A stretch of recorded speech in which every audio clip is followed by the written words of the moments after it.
At a warehouse in Brownsville, about 1 million meals sit in boxes. They're property of Life-Changing Youth Summit and were meant to feed hungry Cameron County kids. Yet that hunger still exists. Jasmine Mendiola was just one parent who benefited from the free food program. At this government-funded housing site, Jasmine's 2 children each received free breakfast and lunch Monday through Friday. Jasmine expected the food to be served through August 22nd. A month ago, it was canceled without explanation. Jasmine showed us her nearly empty fridge. At the time, she struggled whether to pay full rent or use part of it for groceries. Facing similar financial troubles are former Life-Changing Youth Summit employees. These 7 women represent about 70 local employees. They tell Action 4 News they have not been paid in full.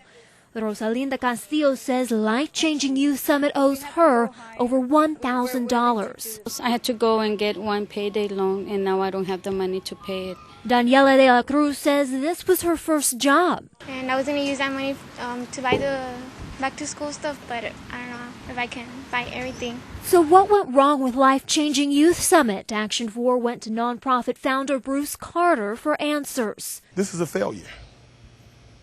To have food said here is a failure. Carter blames mismanagement. I don't know if it was the language barrier when I trained.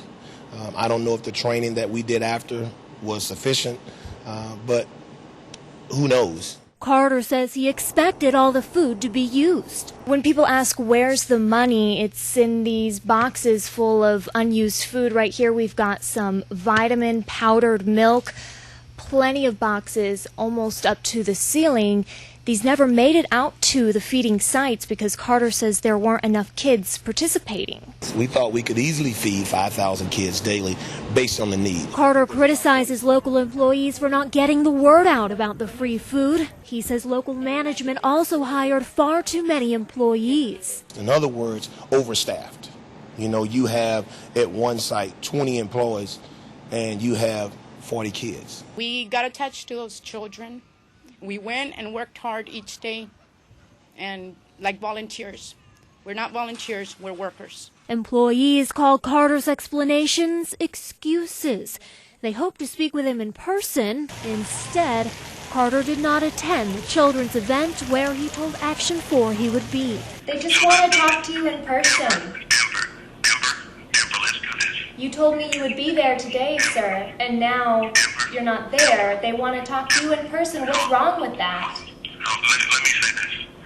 I'm about to keep doing what I'm doing on this Sunday. I told you what was taking place. It was never a time that I'm going to be there for an interview to meet anyone. You tell me this at the noon hour when you ask me about your coming out. Let's do this. You're the journalist. You do your piece. You make your story as great as you want it, or you make it as negative as you want it. And just as employees want answers from Carter, so does the Texas Department of Agriculture. Sources reveal the department advanced Carter $600,000 to cover costs at his estimated 20 sites across Texas for the month of June.